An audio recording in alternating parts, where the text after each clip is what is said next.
الحمد لله وكفى وسلام على عباده الذين اصطفى أما بعد فأعوذ بالله السميع العليم من الشيطان الرجيم بسم الله وباسم عرش كتاب الله الرحمن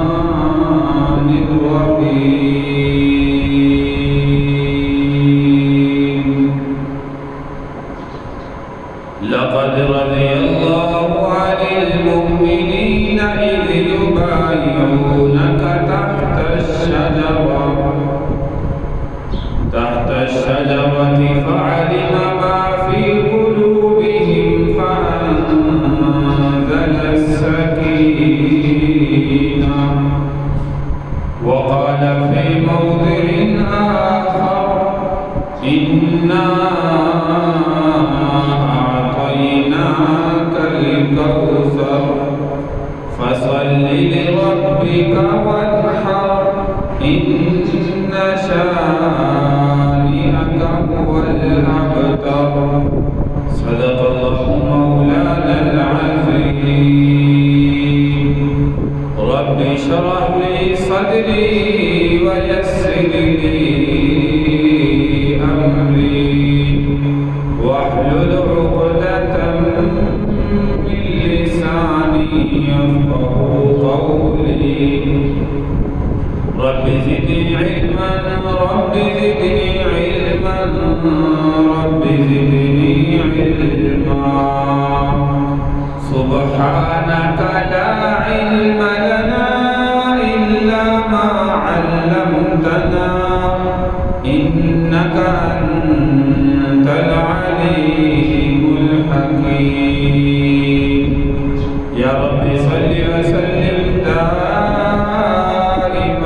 أبدا على حبيبك خير الخلق كلهم تمام احباب پیارے محمد صلی اللہ علیہ وسلم کی ذات پر ثواب کے لیے سے بآواز بلند درود پاک اللهم صل على محمد وعلى آل محمد كما صليت على إبراهيم وعلى آل إبراهيم إنك حميد مجيد اللهم بارك على محمد وعلى آل محمد كما باركت على إبراهيم وعلى آل إبراهيم إنك حميد مجيد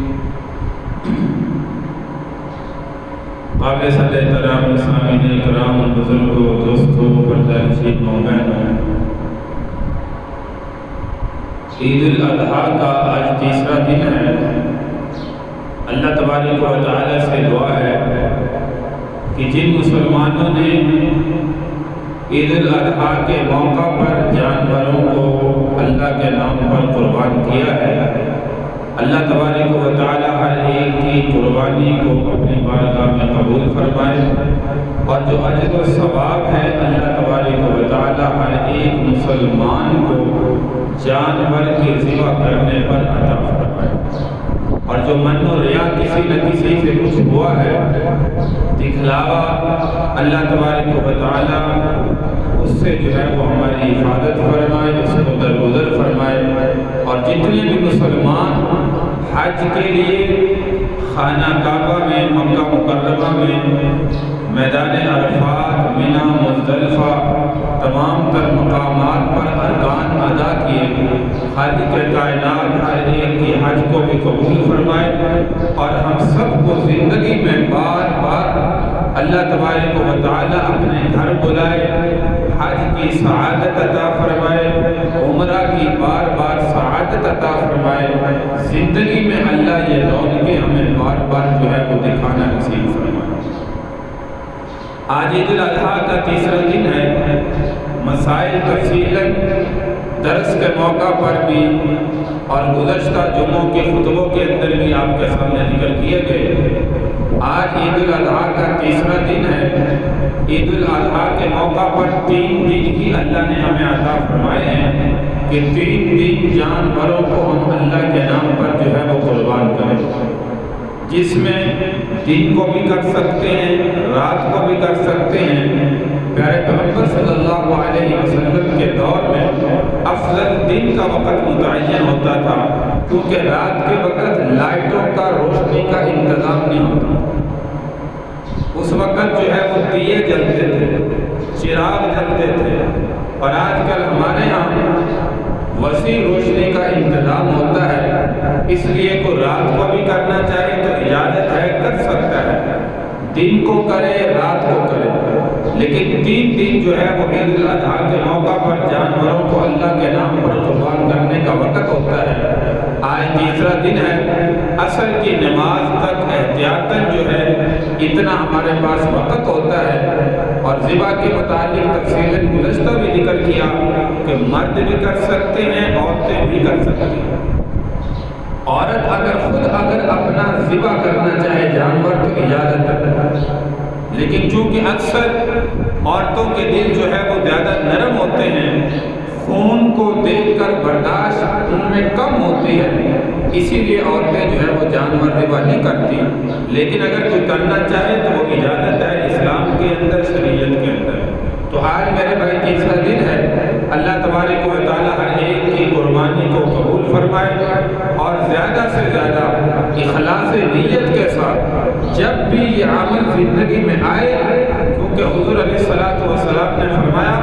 اور کلام مجید بھی اس بات کی گواہی دیتا ہے، لَن يَنَالَ اللَّهَ لُحُومُهَا وَلَا دِمَاؤُهَا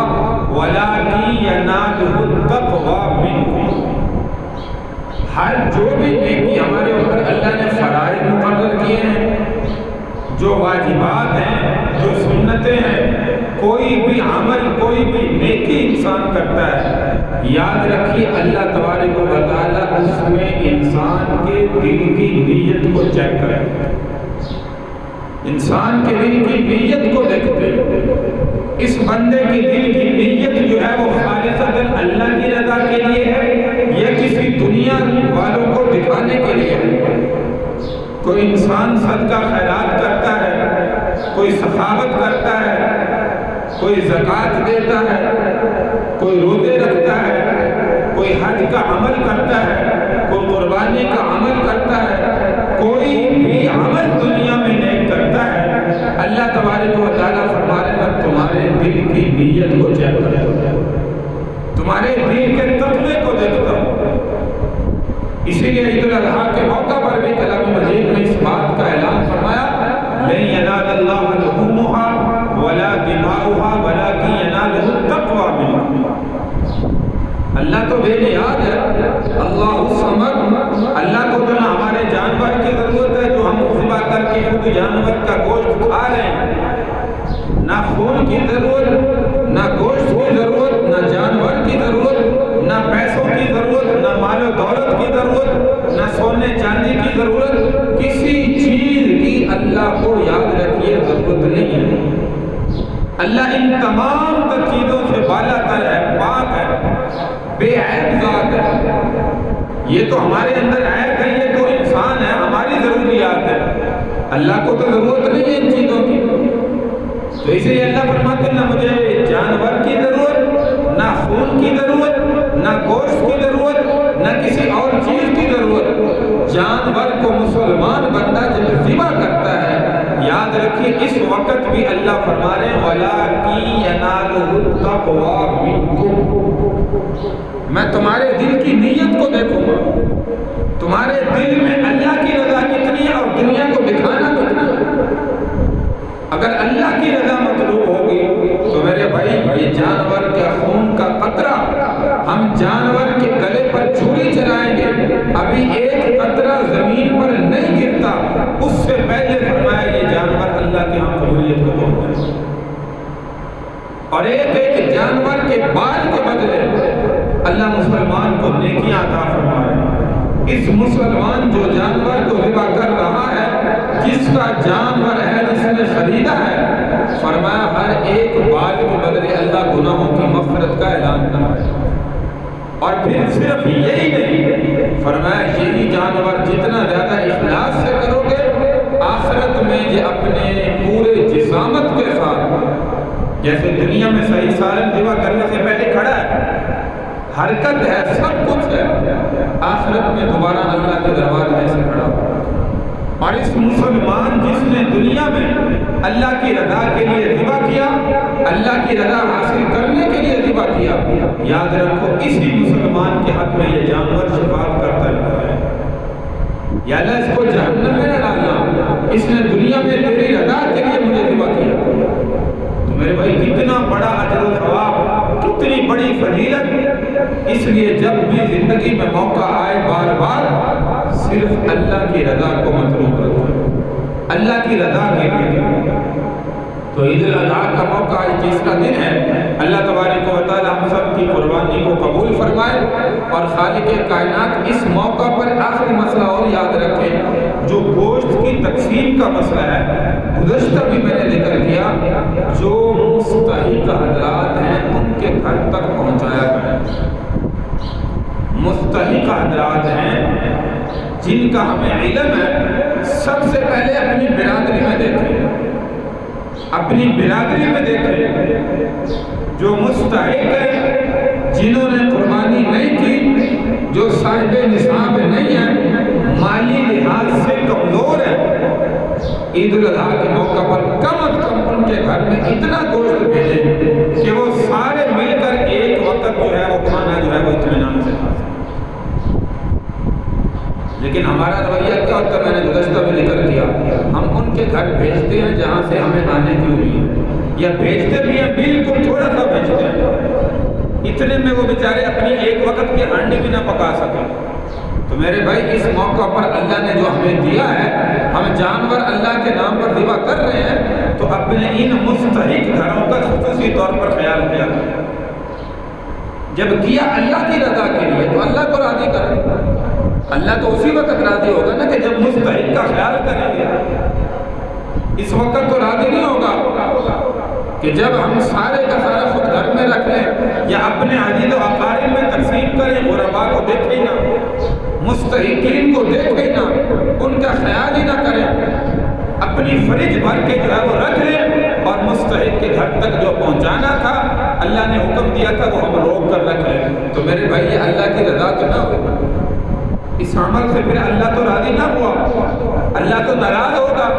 کہ تو نے کیا میری رضا کے لیے، اور غریب بندے تک جو ہے وہ پہنچانا جو ہے وہ حق تھا، اس کا ادا نہیں کیا۔ تو اس لیے میرے بھائی اس موقع پر خصوصی جو ہے وہ خیال کریں گے، مستحقین کا خیال کریں۔ جیسے ایک عالم جو ہے وہ عید الاضحیٰ کے موقع پر لطیفہ بیان کر رہے تھے، کہتے کہ ایک جانور ذبح کرنے والے نے بکرا ذبح کیا، اور ذبح کرنے کے بعد چند دن بعد جو ہے وہ خواب میں بکرا نظر آیا کہ وہ جنت میں ٹہل رہا ہے۔ تو سوال کیا کہ ایک ٹانگ اس کی موجود نہیں، 3 ٹانگوں سے چل رہا ہے، تو کہا بھئی ایک ٹانگ کہاں گئی؟ کہا وہ ابھی تک جو ہے وہ تو نے فریج میں رکھی ہوئی ہے، اس لیے جو ہے وہ جنت میں نہیں ہے۔ تو اس لیے میرے بھائی فریج میں رکھنے سے بہتر ہے مستحقین تک پہنچائیں، ان کا حق جو ہے وہ ادا کریں، تاکہ اللہ تبارک و تعالی ہمارے اس عمل سے راضی ہو۔ اللہ تبارک و تعالی ہمیں اس موقع پر خالصتاً اپنے نام پر وَلِكُلِّ أُمَّةٍ جَعَلْنَا مَنسَكًا لِيَذْكُرُوا اسْمَ اللَّهِ عَلَىٰ مَا رَزَقَهُم مِّن بَهِيمَةِ الْأَنْعَامِ۔ جب اللہ کے نام لے کر اللہ کے نام پر کر رہے ہیں تو میرے بھائی مستحقین کا اس موقع پر خصوصی ہے۔ 18 ذی الحجہ سیدنا عثمان غنی خلیفہ سوم، داماد رسول، دورے داماد رسول سیدنا عثمان غنی رضی اللہ تعالی عنہ کی شہادت کریں۔ سورۃ الفتح کی ایک آیت مبارکہ دوسری آپ کے سامنے تلاوت کی، لقد رضی اللہ عن المؤمنین اذ یبایعونک تحت الشجرۃ فعلم ما فی قلوبہم فانزل السکینۃ علیہم واصابہم فتحا قریبا۔ یہ آیت مبارکہ بیعت رضوان کے متعلق جو ہے وہ نازل ہوئی جس وقت سیدنا عثمان غنی رضی اللہ تعالیٰ عنہ کو مختصر ذکر کرتا ہوں وقت کی مناسبت سے، عمرہ کی نیت سے آپ مکہ میں داخل ہونے کا ارادہ کر رہے تھے تو حضرت عثمان غنی رضی اللہ تعالیٰ عنہ کو ایک جگہ پر قیام کرتے ہوئے آپ کو مکہ کے اندر روانہ کیا کہ جا کر حالات معلوم کر کے آؤ اور مکہ کے کافروں سے کہو کہ حضور علیہ السلام اپنے چند صحابہ کے ہمراہ عمرہ کرنا چاہتے ہیں۔ تو وہاں پر جب حضرت عثمان غنی رضی اللہ تعالیٰ عنہ پہنچے تو مکہ والوں نے روک لیا، کہا عثمان تم اگر عمرہ کرنا چاہتے ہو، خانہ کعبہ کا طواف کرنا چاہتے ہو، تمہیں اجازت ہے، تمہارے نبی محمد رسول اللہ صلی اللہ علیہ وسلم کو اجازت ہے۔ تو جب روک لیا واپس بھی نہ آنے دیا تو کسی نے خبر عام کر دی کہ حضرت عثمان غنی رضی اللہ تعالیٰ عنہ کو مکہ کے کافروں نے شہید کر دیا۔ حضور علیہ السلام مکہ سے کچھ فاصلے پر جس جگہ پر درخت کے نیچے تحت شجرہ تھی، یہ بیت رضوان ہوئی، اس جگہ پر آپ نے قیام کیا ہوا تھا۔ حضور علیہ السلام نے اپنا ہاتھ بڑھایا اور فرمایا سارے صحابہ میرے ہاتھ پر اس کی بیعت کرو کہ جب تک ہم حضرت عثمان غنی رضی اللہ تعالیٰ کے شہادت کا قتل کا بدلہ نہیں لے لیں گے، قصاص نہیں لے لیں گے، اس وقت تک ہم یہاں سے واپس نہیں جائیں گے۔ تو اللہ تبارک و تعالیٰ نے آیت مبارکہ نازل فرمائی لقد رضی اللہ عن المؤمنین اذ یبایعونک تحت الشجرہ، کہ البتہ اللہ راضی ہو گیا ان مومنین سے جنہوں نے درخت کے نیچے آپ کے ہاتھ پر بیعت کی، اور یہ 1400-1500 کی تعداد کے اندر فرمایا اللہ ان سے راضی ہو چکا ہے۔ سب سے نیچے اللہ کے نبی صلی اللہ علیہ وسلم نے ہاتھ صحابہ نے اوپر ہاتھ رکھے اور فرمایا کہ سب سے اوپر پھر حضور علیہ السلام نے فرمایا یہ ایسا سمجھو یہ عثمان کا ہاتھ ہے، عثمان کا ہاتھ ہے، اور اوپر ہاتھ رکھ کے بیعت کی۔ ادھر اللہ نے بھی اعلان فرما دیا کہ سب سے اوپر جو ہے وہ اللہ نے تمہارے بیعت پر ہاتھ رکھا، اللہ تم سے راضی ہو چکا ہے۔ وہ تو خیر تھوڑی دیر کے بعد پھر پتا چلا کہ نہیں، حضرت عثمان غنی رضی اللہ عنہ کو روکا ہوا ہے، شہید نہیں کیا۔ تو اب دیکھیے یہ قرآن کی آیت مبارکہ ہے، بیت رضوان کا ذکر ہے، اللہ ان مومنین سے راضی ہے، جنت کا وعدہ ہے، اللہ نے وہ وعدہ واپس لے لیا۔ کہتے عثمان غنی رضی اللہ عنہ شہید نہیں ہوئے، وہ تو زندہ ہے، لہذا یہ بیت رضوان بھی واپس، جو وعدہ میں نے کیا وہ بھی واپس، جو رضا کا میں نے اعلان ان مومنین سے کیا وہ بھی واپس نہیں۔ میرے بھائی اللہ تبارک و تعالیٰ نے وعدے اعلان فرما دیا۔ آج بھی کلام مجید کی آیت مبارکہ ہم تلاوت کرتے کہ اللہ ان مومنین سے راضی ہو گیا جنہوں نے درخت کے نیچے اپنے نبی کے ہاتھ پر بیعت کی تھی۔ تو اللہ تبارک و تعالیٰ صحابہ سے اتنا راضی ہے۔ اس میں ایک دو مسائل بھی دیکھیے کہ سب سے پہلی بات کہ جب خبر اللہ کے نبی کے کانوں تک پہنچی، اللہ کے نبی نے قبول کر لیا کہ حضرت عثمان کو شہید کر دیا، آپ نے تمام صحابہ سے بیعت کی۔ تو غیب کا علم نبی کو ہے یا نہیں؟ غیب کا علم انبیاء کو نہیں ہوا کرتا۔ اللہ نے بھی اس وقت اطلاع نہیں فرمائی کہ حضرت عثمان غنی رضی اللہ عنہ تو بھی زندہ شہید نہیں ہوئے۔ اگر انبیاء غیب جانتے ہوتے، یہاں پر حضور علیہ السلام اس بات کی تصدیق کرنے کے بجائے آپ تردید کر دیتے کہ نہیں مجھے علم میں جہاں سے دیکھ رہا ہوں، حضرت عثمان غنی رضی اللہ عنہ کو روکا ہوا ہے، انہوں نے شہید نہیں کیا۔ آپ نے تصدیق کرتے ہوئے بیعت لی، بعد میں پتہ چلا کہ حضرت عثمان غنی رضی اللہ عنہ شہید نہیں۔ تو اس لیے میرے بھائی ان اللہ عالم غیب السماوات والارض واعلم ما تبدون وما کنتم تکتمون، بے شک آسمان و زمین کا غیب صرف اور صرف اللہ کی ذات جانتی ہے۔ وَأَعْلَمُ مَا تُبْدُونَ وَمَا كُنْتُمْ تَكْتُمُونَ، فرمایا جو کچھ تم ظاہر کرتے ہو، جو چھپاتے ہو، اللہ کہتا میں اس بات کی خبر رکھنے والا ہوں، میں جاننے والا ہوں، مجھ سے کوئی چیز پوشیدہ نہیں ہے۔ تو حضرت عثمان غنی رضی اللہ تعالیٰ نے یاد رکھیے 12 سال مدینہ میں خلافت کی، 12 سال آپ کی خلافت، شروع کے 6 سال بڑے اطمینان سے امن سے گزرے۔ ان 6 سالوں میں مدینہ میں ایک یہودی تھا عبداللہ بن سبا، یہ مسلمانوں کا لبادہ اوڑھ کر مدینہ میں رہتا تھا اور سازشیں جو ہے وہ آہستہ آہستہ کرتا رہا۔ کبھی کسی صحابی کو شہید کیا گیا تو کہا کہ دیکھو حضرت عثمان غنی رضی اللہ تعالیٰ عنہ جو خلیفہ اس وقت ہمارے، یہ ساری اوپر جو ہے وہ تحریر کر کے نیچے حضرت عثمان غنی رضی اللہ تعالیٰ کی جھوٹی مہر لگا دی۔ کہا دیکھو حضرت عثمان غنی رضی اللہ تعالیٰ کے خط موجود ہے، ان کے دستخط موجود ہیں، ان کی مہر موجود ہے کہ یہ حضرت عثمان غنی رضی اللہ تعالیٰ نے حکم دیا کہ اس کو دونوں میں شہید کر۔ اب کچھ لوگ یقین کر لیتے لیکن جو پکے صحابہ تھے وہ یقین نہیں کرتے۔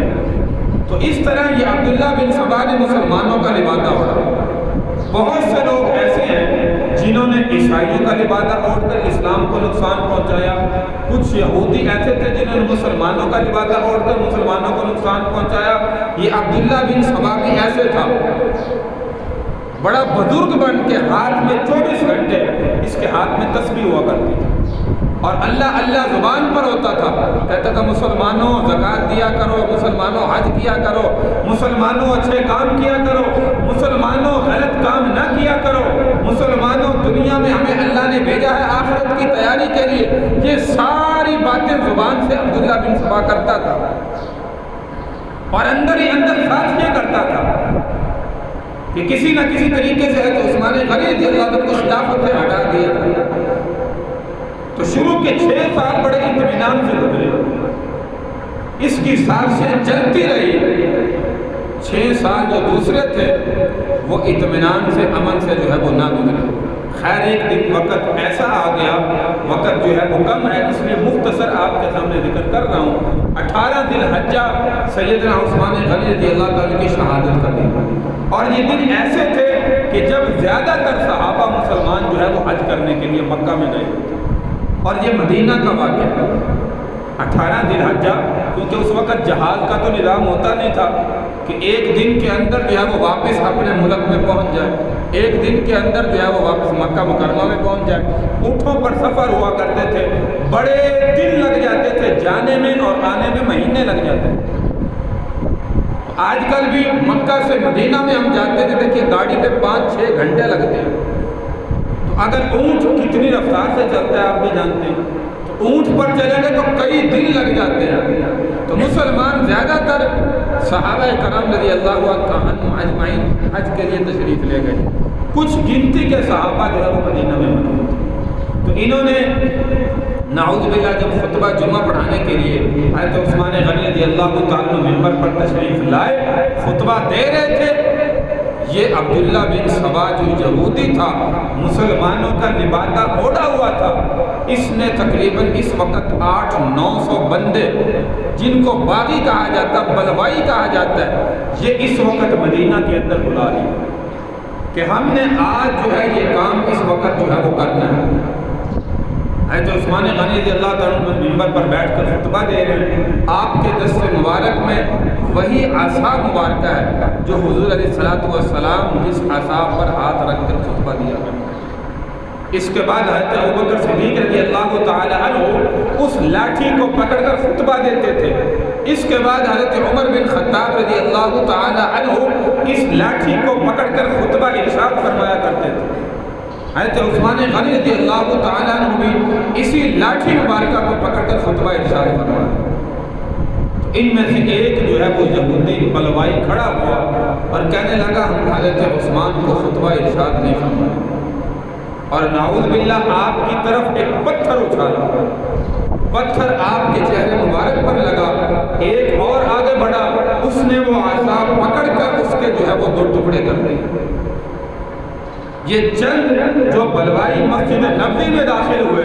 نعوذ باللہ حضرت عثمان غنی رضی اللہ تعالیٰ کی داڑھی مبارک کو کھینچ کر اس سے پکڑ کر گھسیٹ کر نعوذ باللہ ممبر سے جو ہے وہ نیچے اتارا اور کہا کہ ہم کسی حال میں خطبہ نہیں دینے دیں۔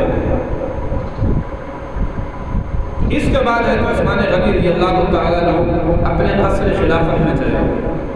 اور قصر خلافت کے باہر انہوں نے پہلا لگا دیا کہ آج کے بعد ہم عثمان کو یہاں سے نکلنے نہیں دیں گے۔ تقریباً 60 70 80 آدمی تھے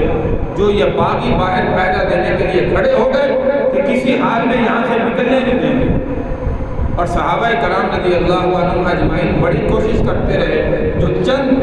گنتی کے صحابہ کرام رضی اللہ عنہم اجمعین یہاں پہ موجود تھے۔ چند دن کے بعد عثمان غنی رضی اللہ تعالیٰ اپنے قصر خلافت میں چھت پر چڑھے اور ان بلوائیوں کو جمع کیا، خطبہ ارشاد فرمایا، کہا تمہیں معلوم ہے میں کون ہوں؟ تمہیں علم ہے کہ مدینہ میں جب مسلمانوں کے لیے پانی کا کنواں موجود نہیں تھا، بیر روما کس نے خرید کر دیا؟ یہ سارے کہنے لگے واللہ اللہ کی قسم آپ نے خرید کر دیا۔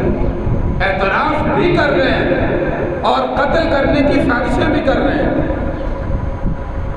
فرمایا تمہیں معلوم ہے غزوہ تبوک میں 100 کی تعداد میں اونٹ مال سے سامان سے لدے ہوئے اور کئی کلو سونا اور کئی اشرفیاں اللہ کے نبی کی قدموں میں لا کر اسلام کی خاطر کس نے دی تھی؟ کہا واللہ حضرت عثمان غنی رضی اللہ عنہ کہنے لگے آپ نے دی تھی۔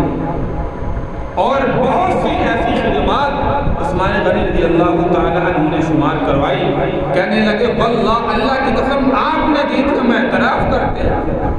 تو کہنے لگے پھر تم ایسے آدمی کو قتل کیوں کرتے ہو؟ فرمایا قتل اس کو کیا جاتا ہے جس نے کسی کو قتل کیا ہو، قصاصاً اس کے بدلے میں قتل کیا جائے۔ میں نے تو آج تک کسی کو تھپڑ بھی نہیں مارا اور تم مجھے قتل کرنے کا منصوبہ بنا رہے ہو۔ اور اسلام کے اندر، شریعت کے اندر دوسری وجہ قتل کرنے کی یہ ہوتی ہے کہ جو بندہ مرتد ہو جائے، اسلام سے پھر جائے، فرمایا اس کو قتل کیا جاتا ہے۔ اور میں اللہ کو گواہ بنا کے اس وقت تمہارے سامنے کلمہ پڑھتا ہوں کہ میں مسلمان ہوں، مسلمانوں کا خلیفہ ہوں۔ اور تیسرے نمبر پر اس بندے کو قتل کیا جاتا ہے جو زنا کرنے والا ہو، شادی شدہ ہو، اس کو سنسار کیا جائے۔ اور میں اللہ کی قسم کھاتا ہوں کہ میں نے یہ عمل آج تک نہیں۔ یہ 3 وجوہات شریعت کے اندر ہوتی ہیں، یہ تینوں میرے اندر موجود نہیں ہیں، لیکن پھر بھی تم قتل کرتے ہو۔ لیکن ان باغیوں پر کسی قسم کا کوئی اثر نہ ہوا۔ 40 دن تک حضرت عثمان غنی رضی اللہ تعالی عنہ قلعے کے اندر محصور رہے۔ ان 40 دنوں میں ایک دفعہ کسی طریقے سے حضرت عثمان غنی رضی اللہ عنہ نے پیغام بھیجا تو حضرت علی المرتضیٰ شیر خدا رضی اللہ تعالی عنہ پانی لے کر گئے، مشکیزے میں بھر کر پانی لے جا رہے تھے، ان بلوائیوں نے تیر مارا اور سارے کا سارا پانی گرا دیا۔ حضرت علی رضی اللہ تعالیٰ اپنی پگڑی مبارک اتاری اور محل کے اندر ڈال دی، پھینک دی، تاکہ حضرت عثمان غنی رضی اللہ تعالیٰ کو پتہ چل جائے کہ میں نے اپنی بھرپور کوشش کی لیکن انہوں نے پانی آپ تک نہیں پہنچنے دی۔ یہ 40 دن آپ کی خوراک کیا تھی؟ صرف اللہ کا قرآن پڑھتے تھے، اپنے پیاس کو بجھاتے تھے، صرف اللہ کا قرآن پڑھتے تھے۔ ایک دن جو ہے حضرت علی جو المرتضیٰ خفیہ طریقے سے جو ہے وہ آپ تک پہنچے، فرمایا امیر المؤمنین آپ ہمارے خلیفہ ہیں، آپ امیر ہیں، یہ 800-900 کی تعداد میں باغی ہیں، آپ ہمیں حکم کیجئے ان کا نام و نشان یہاں سے ختم کر دیں گے، ان کی بوٹی بھی نہیں ملے گی۔ 800-900 کی تعداد میں یہ ہمارے لیے کیا مشکل ہے؟ تو حضرت عثمان غنی رضی اللہ تعالیٰ نے فرمایا کہ نہیں بھائی علی، مجھے یاد ہے حضور علیہ السلام نے فرمایا تھا کہ تمہارے اوپر ایک وقت ایسا آئے گا عثمان زندگی میں، اللہ تمہیں ایسی قمیض پہنائے گا جس کو کچھ باغی لوگ، بلوائی لوگ اتارنے کی کوشش کریں گے لیکن تم نے وہ قمیض اتارنی نہیں، یعنی خلافت چھوڑنی نہیں ہے۔ اور اس مدینہ منورہ کے اندر قتل و غارت سے جو ہے وہ بچنا ہے۔ فرمایا اے بہن بھائی علی، ابھی جب آپ آئے اس سے پہلے مجھے جو ہے وہ تھوڑی دیر اونگ آئی، آغوش میں گیا، نیند آئی، اللہ کے محبوب صلی اللہ علیہ وسلم تشریف لائے اور فرمایا کہ عثمان تمہارے لیے 2 راستے ہیں، 2 راستے ہیں۔ ایک راستہ یہ کہ تم ان کے لیے بد دعا کرو، اللہ ان کو زمین کے اندر یہیں پر جھنسا دیں، ان کا سب کا نام و نشان ختم ہو جائے گا۔ اور دوسرا راستہ تمہارے لیے، اس پر صبر کرو، صبر کرو گے انشاءاللہ اس کا اللہ جو ہے وہ بدلہ عطا فرمائے۔ تو عثمان غنی رضی اللہ عنہ نے فرمایا میرے بھائی علی، میں دوسری رائے کو پسند کروں گا، میں صبر کروں گا، میں مدینہ میں قتل و غارت کی، خون بہنے کی اجازت نہیں دے سکتا۔ اللہ نے کلام مجید میں اس شہر کی قسمیں کھائی ہیں، اس کے امن کی قسمیں کھائی ہیں، لا اقسم بہذا البلد وانت حل بہذا البلد، فرمایا میں اللہ کے نبی کے مقدس شہر میں قتل و غارت کی کبھی کسی کو اجازت نہیں دے سکتا۔ تو حضرت علی المرتضیٰ رضی اللہ تعالیٰ یہاں سے مایوس ہو کر جو ہے وہ چلے گئے،